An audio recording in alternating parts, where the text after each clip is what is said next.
नालागढ़ के तहत मितिया में जाली आय का प्रमाण पत्र बनाकर आंगनबाड़ी केंद्र मितियों में सहायक पद की नौकरी लेने का गंभीर आरोप लगाया जा रहा है।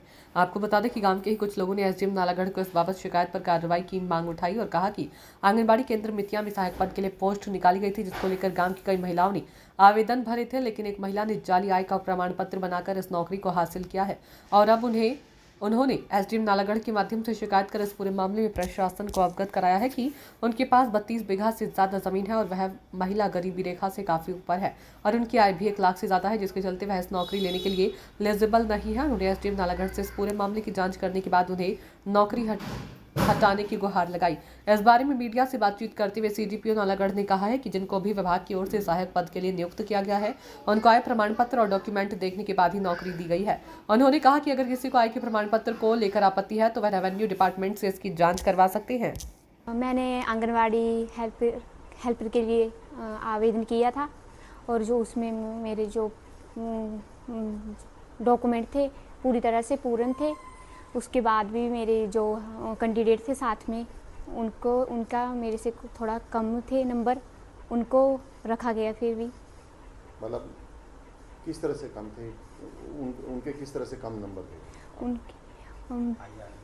मैं RIDP में भी थी और मैं ग्रेजुएशन थी मेरे पास, और मेरे फादर की डेथ हो गई थी। मेरे घर में मेरे कोई भी नहीं है कमाने वाला, ना भाई है। मेरे घर में मेरी माता है और हम 2 बहनें हैं। फिर उनके पास +2 थी और एक SC का था, फिर उनको भी अपॉइंट किया गया। उन्होंने पहले 7/9/2024 को एक इनकम सर्टिफिकेट बनाया था अपने हस्बैंड के नाम से, जिनका नाम कुलदीप धीमान है। उनके नाम से 65,000 का वो बनाया था इनकम सर्टिफिकेट। फिर उन्होंने 15 दिन बाद अपने ससुर के नाम से 50,000 का इनकम सर्टिफिकेट बनाया। पहले उनके जो डॉक्यूमेंट थे वो CTP ऑफिस से वापस कर दिए गए थे।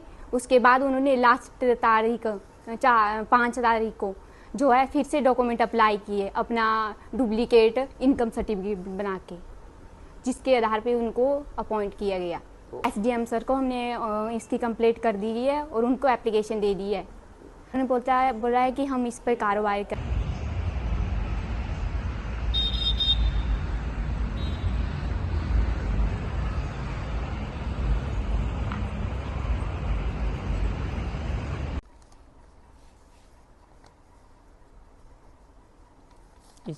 इसी का फोटो देना रुकिए। जो इनकम सर्टिफिकेट की बात थी वो क्या थी? उन्होंने पहले 7/9/2024 को एक इनकम सर्टिफिकेट बनाया था अपने हस्बैंड के नाम से, जिनका नाम कुलदीप धीमान है। उनके नाम से 65,000 का वो बनाया था इनकम सर्टिफिकेट। फिर उन्होंने 15 दिन बाद अपने ससुर के नाम से 50,000 का इनकम सर्टिफिकेट बनाया। पहले उनके जो डॉक्यूमेंट थे वो CTP ऑफिस से वापस कर दिए गए थे। उसके बाद उन्होंने लास्ट तारीख 5 तारीख को जो है फिर से डॉक्यूमेंट अप्लाई किए अपना डुप्लीकेट इनकम सर्टिफिकेट बना के, जिसके आधार पे उनको अपॉइंट किया गया। तो आपने इसकी कंप्लेंट किसको करी? SDM सर को हमने इसकी कंप्लेंट कर दी है और उनको एप्लीकेशन दे दी है। क्या आश्वासन दिया? उन्होंने बोला है कि हम इस पर कार्रवाई करेंगे।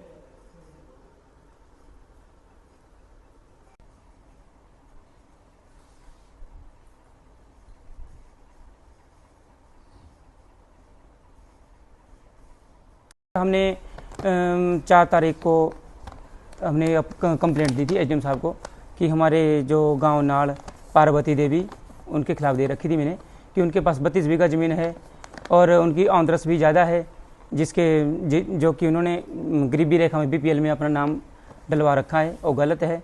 इसके लिए हमने कर रखा था और इनकम भी उनकी 100 लाख से ऊपर है, लेकिन उन्होंने 50,000 का इनकम सर्टिफिकेट बना रखा है। इसके लिए हमने कंप्लेंट कर रखी थी, लेकिन जिसके लिए SDM साहब ने कोई ऐसा अभी तक कुछ नहीं हमें रिस्पॉन्स मिला, ऐसे ही पड़ा हुआ। और उसके बावजूद भी उन्होंने अपनी पौत्र बहू जोगिंद्रा देवी को इन जाली डॉक्यूमेंट्स के साथ अपने आंगनबाड़ी सहायिका पद के लिए जो लोग केंद्र जो आंगनबाड़ी उसमें सिलेक्ट करवा लिया है।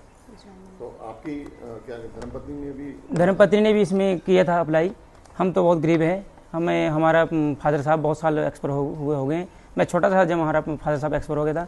हम बड़ी मुश्किल से अपना और रोजी रोटी चला रहे हैं, बड़े गरीब घर से हैं और हमारी कोई सुनवाई नहीं कर रहा है।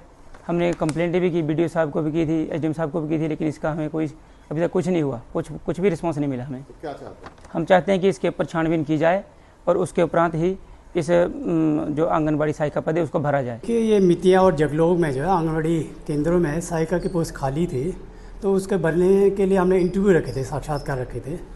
तो उस साक्षात्कार के आधार पे और जो डॉक्यूमेंट्स हैं +2 या उसके हायर क्वालिफिकेशन या दूसरे जितने भी डॉक्यूमेंट्स हैं, उसके आधार पे जो साक्षात्कार पे जितने भी मार्क्स लगे हैं उसी के आधार पे इनका चयन हुआ है। और इस बारे में किसी भी तरह का ये जो है गलत डॉक्यूमेंट्स के आधार पे नियुक्ति दी है, ये सत्य प्रतीत नहीं होता है।